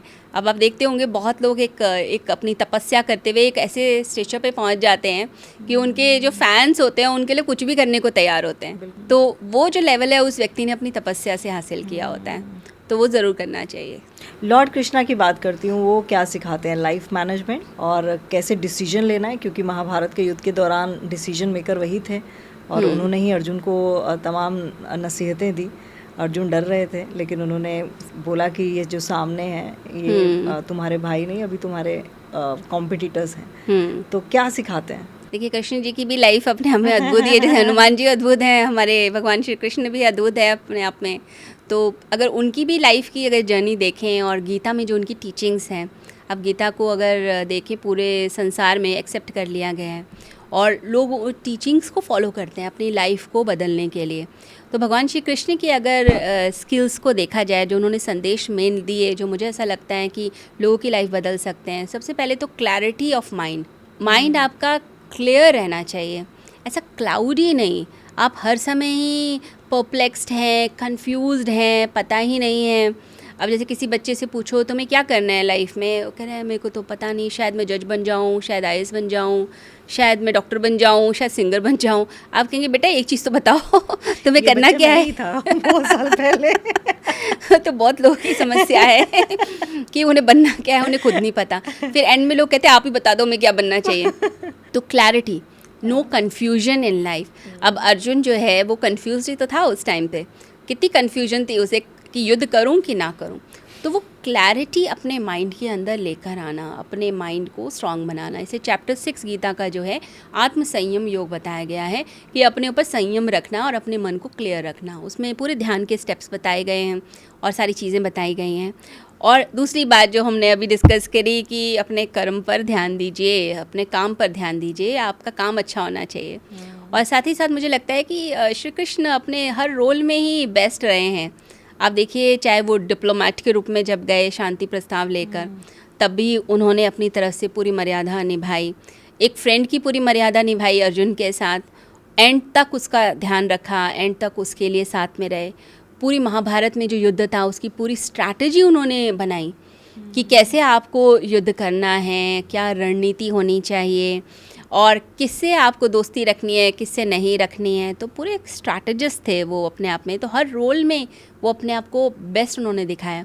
अब रिलेशनशिप्स भी देखें अगर, तो सभी कृष्ण का ही नाम लेकर, चाहे गोपियाँ हों, आज तक हम लोग भी भगवान कृष्ण का नाम लेकर सब जो है उनके आसपास रहना चाहते हैं, वही उनके जो है जाप करना चाहते हैं, वो स्तोत्र गाना चाहते हैं। तो रिलेशनशिप्स को निभाना कोई सीखे तो कृष्ण से सीखे, प्यार करना कोई सीखे तो कृष्ण से सीखे। बुद्धिमत्ता का अगर देखें एग्जाम्पल तो वो भी कृष्ण ही हैं। और ज़िंदगी को जिया कैसे जाता है, स्टेबिलिटी कैसे लाएं, तो बैलेंस कैसे लेकर आना है। जैसे बोला जाता है कि आपकी पूरी जो लाइफ, चाहे आपका फाइनेंशियल एस्पेक्ट हो, चाहे आपका वर्क हो, सोशल लाइफ हो, आपका घर है, हर चीज़ में एक बैलेंस लाना, इसको योग बोला गया है कि जो बैलेंस में, समता में जीता है वो योगी है। तो योगी के लक्षण भी साथ में बताए, और हर समय शांत रहना और मुस्कुराते रहना। ये आप देखते होंगे श्री कृष्ण का जब भी जो रूप दिखता है वो हमेशा स्माइलिंग है। तो आपको लाइफ में स्माइल करना है, किसी भी सिचुएशन में घबरा के नहीं बैठना, डिप्रेस नहीं होना। क्योंकि अगर कृष्ण को देखें तो पैदा ही जब हुए थे तो जेल में पैदा हुए। मैं वही आने लगी थी, अगर आप कृष्ण जी की भी बात करें, हम तमाम उनके बता रहे हैं कि कैरेक्टरिस्टिक्स क्या क्या है, क्या सिखाते हैं, लेकिन आप देखिए बचपन से ही स्ट्रगल रही है ना। वो देवकी के हो पाए ना, यशोदा के हो पाए ना, राधा मिली ना, मीरा के बन पाए, और युद्ध भी हुआ, महाभारत का युद्ध उन्होंने ही एक तरह से इनडायरेक्टली लड़ा। तो तमाम स्ट्रगल्स उन्होंने अपनी लाइफ में देखे, लेकिन तब भी उभर कर आए कि ये भी सीख मिलती है। अगर मैं गलत हूँ तो मुझे दुरुस्त कीजिएगा। बिल्कुल, जो संघर्ष हैं ज़िंदगी के, जैसे बात भी हमारी चल रही थी कि किसी की लाइफ में ज़्यादा स्ट्रगल्स हैं, किसी की लाइफ में कम स्ट्रगल्स होते हैं। स्ट्रगल्स तो सबकी लाइफ में हैं, और हर व्यक्ति को अपने उन स्ट्रगल्स में से ही निकलना पड़ता है, उसी में ही विजय प्राप्त करनी होती है। तो भगवान श्री कृष्ण की लाइफ में कितने भी स्ट्रगल आए, उन्होंने अपनी वो बांसुरी नहीं छोड़ी, अपनी मुरली नहीं छोड़ी, हमेशा गीत गाते रहे, मुस्कुराते रहे और दूसरे को प्रेरित करते रहे। ऐसा नहीं कि हर कोई उन्हें मोटिवेट कर रहा है कि तुम कर लोगे जाओ, जैसे हम लोग करते हैं, बच्चे को लोग मोटिवेट करते, बेटा तू कर लेगा, तू जा तू एग्ज़ाम दे के आया, तू ये, या फिर इस एथलीट में तू जा, स्पोर्ट्स में तू जा। तो हम मोटिवेट करते हैं लोगों को, लेकिन वो सेल्फ मोटिवेटेड हैं, अपने आप में स्थित हैं, बैलेंस्ड हैं, शांत हैं। तो ये सारी चीज़ें हमें समझ आती है अगर हम भगवान श्री कृष्ण का रूप देखते हैं। तो अगर उसमें से एक भी आई थिंक क्वालिटी अगर व्यक्ति ले, मैं तो कहती हूँ आप मुस्कुराने की आदत ले लीजिए, स्माइल करने की। वही अपने आप में जो है बहुत बड़ी कला है कि आपकी लाइफ में टेंशन चल रही है फिर भी आपको मुस्कुराना है, फिर भी आपको जो है अच्छे से लोगों से बात करनी है, आपकी वाणी, आपका बोलना, आपका सोचना सब इतना पॉजिटिव रहे।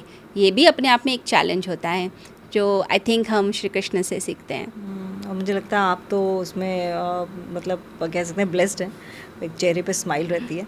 एक और चीज़ आपसे पूछना चाहूँगी अब, क्योंकि श्री कृष्ण की बात हो रही है, भगवत गीता की बात हो रही है, कि ये भी कोट आता है, जो हो रहा है वो ठीक हो रहा है। डिफ़िकल्ट सिचुएशन में ये कहना आपको नहीं लगता है कि थोड़ा ऐसा वाला एटीट्यूड है, मतलब गेट अवे करने वाला, कि जो हो रहा है ठीक हो रहा है? कैसे इस डिफ़िकल्ट सिचुएशन से, क्योंकि मैं तो एक आम आदमी के तौर पे ही बात करूँगी, मैं इतनी ज़्यादा ज्ञानी नहीं हूँ जितनी आप लोग हैं, तो समझ नहीं आई हूँ आपसे। देखिए, डिनायल तो नहीं है डिनायल नहीं है, ये अंडरस्टैंडिंग है, बेसिकली एक्सेप्टेंस है।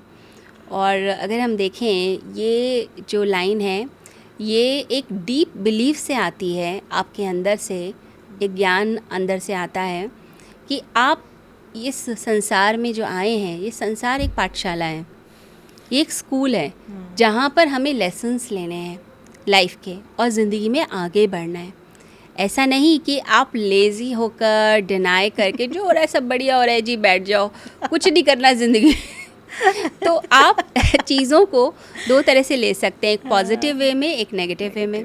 अगर कोई व्यक्ति जो है नेगेटिव वे में लेगा तो वो कहेगा मैं आलसी बन के बैठ जाता हूँ, जो हो रहा है सब अच्छा ही हो रहा है, मुझे क्या करना लेकिन अगर हम पॉजिटिव वे में देखें तो इसका मतलब है अब जो हो गया है उसको तो मैं चेंज नहीं कर सकता ना, जो बुरा हो गया वो हो गया, जिसने जो करना था वो हो गया, लेकिन अब मुझे क्या करना है आगे, मेरा धर्म क्या है, मेरा कर्तव्य क्या है, मुझे अब क्या एक्शन लेना है, मुझे ऐसी क्या चीज़ करनी है कि मेरी लाइफ अब बेटर हो जाए। अगर मेरी ये जॉब चली गई है जो मेरे लिए इतनी प्रीशियस थी, मेरे लिए ज़रूरी थी, मेरे घर के लिए ज़रूरी थी, अब चली गई, अब वो चली तो गई, आप उसी के लिए बैठे रिपेंट कर रहे हैं, मेरे साथ ऐसा क्यों हुआ, मेरे साथ ऐसा क्यों हुआ, ऐसा नहीं होना चाहिए, या आप रिवेंज में भरते हैं कि उसने ऐसा करा था ना, उसकी वजह से मेरी जॉब गई है, अब मुझे उससे बदला लेना है। आपकी डायरेक्शन लाइफ की गलत हो गई, आप सेल्फ डिस्ट्रक्टिव मोड में चले गए, आप अपना ही नुकसान कर रहे हैं। अब आपको एक अलग एंगल लेना है कि अब मैं क्या ऐसा करूं कि जिससे मेरी लाइफ बेटर हो, चाहे वो मेरी फाइनेंशियल लाइफ हो, मेंटल लाइफ हो, स्पिरिचुअल हो, सोशल लाइफ हो, मेरे रिलेशनशिप्स हो, मैं कैसे आगे बढ़ सकता हूं। अगर ब्रेकअप हुआ है, गर्लफ्रेंड छोड़ के भाग गई, तो इसका मतलब ये नहीं है कि पूरी दुनिया का अंत हो चुका है, अब इसके बाद तो कोई कुछ मिलेगा ही नहीं आगे लाइफ में, आप दुखी रहेंगे, नहीं। आपको ये सोचना है कि ठीक है, जो चीज़ हुई, मुझे जो चीज़ पसंद थी लाइफ में वो मुझे नहीं प्राप्त हो पाई, लेकिन अब मैं आगे लाइफ में ऐसा क्या करने वाला हूँ कि मेरी ज़िंदगी और बेहतर हो। मैं लाइफ से ये लेसन ले रहा हूँ। जब हम कहते हैं जो हुआ अच्छा हुआ, इसका मतलब है मुझे लाइफ से एक लेसन मिला है, उस लेसन को लेकर अब मुझे आगे बढ़ना है और अपनी ज़िंदगी को खूबसूरत बनाना है। ऐसा नहीं मैं डिप्रेस होकर और एंग्जाइटी में चला जाऊँ या लोनलीनेस में चला जाऊँ या फिर मैं किसी एडिक्शन में फंस जाऊँ। लोग ब्रेकअप के बाद शराब पीना शुरू कर देते हैं, ये भी एक प्रॉब्लम है, या फिर ड्रग्स में चले जाते हैं। तो उसमें नहीं हमें जाना, हमें लाइफ को बेस्ट बनाना है। तो ये जो बोला जाता है जो हुआ अच्छा हुआ, ये आपके माइंड से एक तो पैनिक को ख़त्म करता है। जो पैनिक एकदम से होता है ना, ऐसा क्यों हो गया मेरे साथ, ऐसा क्यों हो गया, या आप एक ओवर थिंकिंग के मोड में चले जाते हैं, एक लूप बन जाता है, बार बार सोचते हैं ओवर थिंकिंग, और ये ओवर थिंकिंग फिर फ्यूचर की एंग्जाइटी, फ्यूचर का फियर और अपने लिए एक इनसिक्योरिटी, पता नहीं मैं कर पाऊँगा नहीं कर पाऊँगा, ये सारी चीज़ें आपकी शुरू हो जाती हैं। और फिर हार्मोन डिस्टर्ब होने लगते हैं, आपकी बॉडी के रिस्पॉन्सेज अलग होने लगते हैं, मतलब पूरी केमिस्ट्री चेंज हो जाती है आपकी लाइफ की। तो जब हम ये कहते हैं कि नहीं जो हुआ ठीक हुआ, अब मुझे इससे सबक मिला, अब मुझे पता है कि ये व्यक्ति मुझे धोखा दे रहा था, अब नेक्स्ट टाइम मेरी लाइफ में मुझे कोई धोखा नहीं दे पाएगा, अब मैं समझदार हुआ, लाइफ ने मुझे स्ट्रॉन्ग बनाया है, इसलिए जो हुआ अच्छा हुआ, अब आगे मैं संभल के चलूँगा और मैं अपनी ज़िंदगी को और खुशहाल बनाऊँगा। क्योंकि ये जो जीवन है, ये ब्रह्मांड है, परमात्मा है, ये आपको सबक सिखाकर आपको बदलना चाहते हैं, आपसे बदला लेना नहीं चाहते। आपको नहीं लगता जो आप चीज़ें बता रही हैं और मैं समझ पा रही हूँ, ये समझाने से ज़्यादा आपके अपने एक्सपीरियंस से आती है। और एक एज आती है, मुझे लगता है वो पड़ाव आता है आपकी उम्र का, जब आप इन चीज़ों को रियलाइज़ करते हैं, हाँ जो सामने वाला कह रहा है वो सही कह रहा है, हाँ मेरे साथ ऐसा हुआ है, मैंने ये रियलाइज़ किया है। अब ये एक्सपीरियंस से आता है या फिर आप किसी को सुनकर अपने विचार बदल सकते हैं? दोनों ही तरह से किया जा सकता है, पर ज़्यादातर जो है सबक में एक्सपीरियंसेस से आता है। जब आप चोट खाते हैं तब आपको समझ आता है, अच्छा मेरे साथ धोखा हो रहा था, चीटिंग हो रही थी, या पैसे के लिए मेरे साथ मीठी बातें की जा रही थी, तब आपको अंदर से झटका लगता है। लेकिन कई लोग ऐसे होते हैं जो थोड़े वाइज होते हैं, जो आसपास के लोगों की बातें सुन लेते हैं, वो पहले चोट खाने से पहले समझ जाते हैं कि भाई कुछ गड़बड़ है, ज़रा दूर हो जाना ठीक है। तो लाइफ में सुनना भी चाहिए, चाहे बड़े हैं, गुरुजन हैं, या कोई मोटिवेटर से आप बात सुन रहे हैं तो समझ जाए, ज़रूरी थोड़ा ना है कि आग में हाथ जलाना है या उसके बाद ही सबक लिया जाएगा। आप कहते हैं ना, पास जाके हल्की सी उंगली छुआ लीजिए, उसी से पता चल जाएगा आग जो है जलाती है, फिर आप संभल सकते हैं, थोड़ा दूर हो सकते हैं। तो टीचिंग्स जो हैं कई बार आपको बता देती हैं। क्योंकि ये बात मैं इसलिए भी कह रही हूँ, कई सारी चीज़ें हैं जो अध्यात्म को लेकर आप लोग बताते हैं, वो चीज़ें मैं अब समझ पा रही हूँ जब मैंने अपना काम शुरू किया। क्योंकि पहले आप नौकरी करते हैं, ये भी एक बहुत बड़ा फैक्टर है। आप जब नौकरी करते हैं तो किसी के अधीन काम करते हैं, आपको उन्हीं के हिसाब से चलना पड़ता है, आप अपनी क्रिएटिविटी को इतना ज़्यादा एक्सेल नहीं कर सकते हैं। तो मुझे लगता है कि मैंने जो वो गलतियाँ भी मुझे समझ में आती हैं कि मैंने बहुत साल गलती करी नौकरी करके या कुछ भी कर लीजिए, और अब जो मैं कर रही हूँ अभी भी किसी भी चीज़ में मैं कुछ गलती करती तो मुझे लगता है कि हाँ ये अच्छा हुआ कि मुझे पता चल गया, समय रहते पता चल गया, देर नहीं हुई। अगर देर हो जाती तो शायद इससे भी बड़ा नुकसान होता। ये पॉजिटिव सोच है ना, अब आ रही है मेरे में पॉजिटिव सोच। आ नहीं रही, पहले से ही थी, आपको रियलाइजेशन अब हो रही है कि मुझे मैंने लगता है, किया। अब जैसे आप बोल रहे हो ना, जैसे आपने मेरे को मेडिटेशन के थ्रू विजुलाइज करना बताया, तो मुझे ऐसा लगता है, ये मैं बड़े पॉडकास्ट में बोल भी चुकी हूँ कि बचपन से ही ना मुझे नहीं पता था मुझे क्या करना है, मैं भी वैसी वाली थी, और मतलब अब और सबने एक्सेप्ट कर लिया था कि मुझे कुछ नहीं करना है। सब मुझे मतलब इसी तरह से देखते थे कि ये शादी करेगी और बच्चा देखेगी और किचन संभालेगी, तो मैंने भी अपने आप को वैसा कर लिया था, हाँ मुझे यही करना है।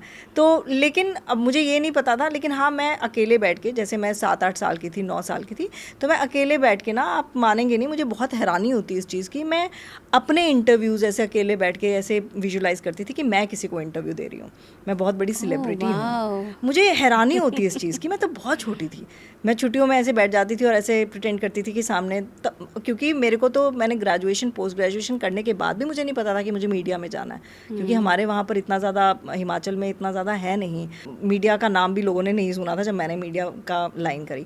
तो मुझे लगता है कि वो तब मैं बहुत छोटी थी और मैं विजुलाइज़ करती थी कि मेरा सामने से कोई इंटरव्यू ले रहा है और मैं बहुत बड़ी सेलिब्रिटी हूँ, और मैं करती थी हाँ मैंने यहाँ से अपना सफ़र शुरू किया, मैंने बहुत स्ट्रगल किया, लेकिन मुझे लगता है चलो मैं इंटरव्यू नहीं ले रहा कोई मेरा, मैं तो ले रही हूँ किसी की, मैं ले रही हूँ। है ना, कुछ तो पूरा हुआ, मतलब 80-90 मैं इसी को एंजॉय कर रही हूँ, तो मेरा 90% वो विजुअलाइजेशन कहीं ना कहीं पूरी की। तो क्या ये सच में वो था, मैनिफेस्टेशन था, विजुअलाइजेशन थी?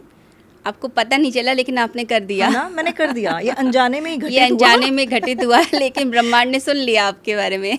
और शायद इसी से मैं जोड़ती हूँ कि शायद इसलिए कहते भी हैं कि आप कुछ भी बुरा मत सोचो, कुछ बुरा नहीं सोचना और ना ही चाहिए। कुछ बुरा बोलो, क्योंकि ब्रह्मांड कब बोल दे तथास्तु आपको नहीं पता है। शब्द ब्रह्म है, हाँ। ये बोला जाता है, और आपने जो वर्ड यूज़ किया तथास्तु, हाँ सो बेट, ऐसा हो, हाँ तो ये जो है सच में हो जाता है। कहते हैं कल्प वृक्ष जो है उसके नीचे बैठो, जो सोचो वो हो जाता है। तो ये जो ब्रह्मांड है और ये दुनिया जो है, इसमें भी जैसा हम सोचते हैं अपने मन में वो हो जाता है। इसलिए सोच समझ के सोचना चाहिए और सोच समझ के बोलना चाहिए।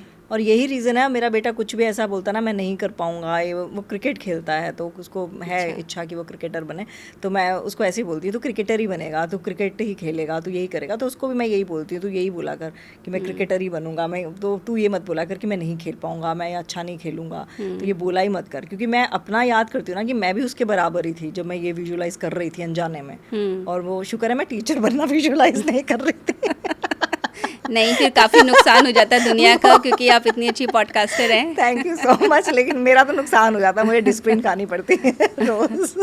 आपसे एक आखिरी प्रश्न पूछना हाँ चाहूँगी, जी। आपके तिलक का राज पूछना चाहूँगी और पीले वस्त्रों का राज पूछना चाहूँगी, क्योंकि मैं तस्वीर में भी देख सकती हूँ पीले वस्त्र ही पहने, और तिलक ऐसा मैंने बड़ी तरह के तिलक देखे हैं, ऐसा तिलक नहीं देखा, और मैं जानती हूँ कि हर तिलक की अपनी एक स्टोरी होती है। पीले वस्त्र जो है, येलो मेरा फेवरेट कलर है, अच्छा। इसीलिए मैंने पहना है। अच्छा, इसके पीछे कोई आध्यात्मिक स्टोरी? नहीं, मेरे बचपन से ही जो है येलो के प्रति, इवन वाइट के प्रति मेरा काफ़ी आकर्षण रहा। तो मैं जब छोटी थी तब से, चाहे मैं फ्रॉक पहनती थी, ड्रेसेस पहनती थी, उसके बाद बड़ी हुई तो सलवार सूट पहना, साड़ी पहनी, तो ज़्यादातर मैं या तो वाइट पसंद करती थी या येलो पसंद करती थी, बट येलो मेरा ज़्यादा फेवरेट रहा है।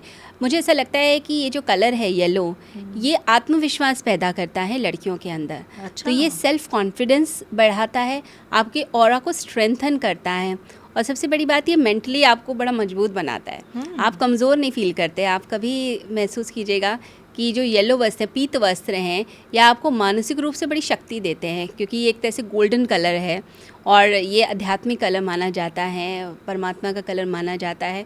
तो ये आपके अंदर शक्ति भरता है, और साथ ही साथ में जो आपके शत्रु होते हैं, जो आपको ऐसा लगता है कि कई लोग होते हैं ना जो हिडन एनिमीज़ होते हैं, टॉन्ट मारते हैं या आपके लिए जेलसी करते हैं या कुछ है, तो ये पीत वर्ण में, येलो कलर में ये एक काबिलियत होती है कि वो आपके शत्रुओं को भी जो है वो रहने नहीं देता, यानी कि उनका मन भी परिवर्तित कर देता है। अच्छा। वो भी मित्र बनने लगते हैं।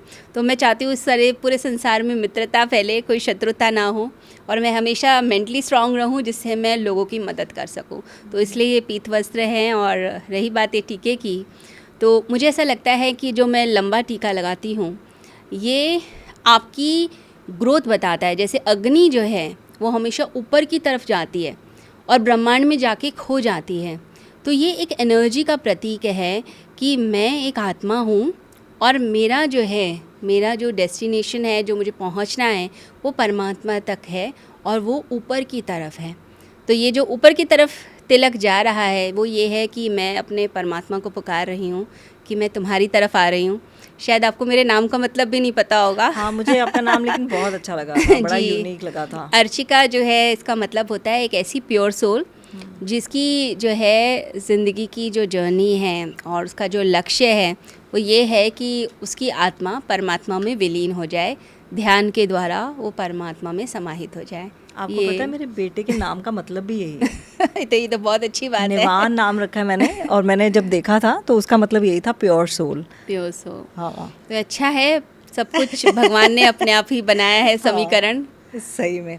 और कहते हैं कि आप लाइफ में जब भी किसी से मिलते हैं किसी पर्पस से मिलते हैं, आपने भी अभी किसी ये बात पर्पस से, बोली और तो शायद हम भी मिले हैं तो शायद किसी पर्पस से मिले हैं। हाँ, और मैं उम्मीद करती हूँ ये जो दौर अब शुरू हुआ है वो यूं ही जी, जारी रहेगा जी, और जारी आगे भी हम रहेगा। मिलते रहेंगे। और सच में बिल्कुल। आपसे मिलकर बहुत अच्छा लगा।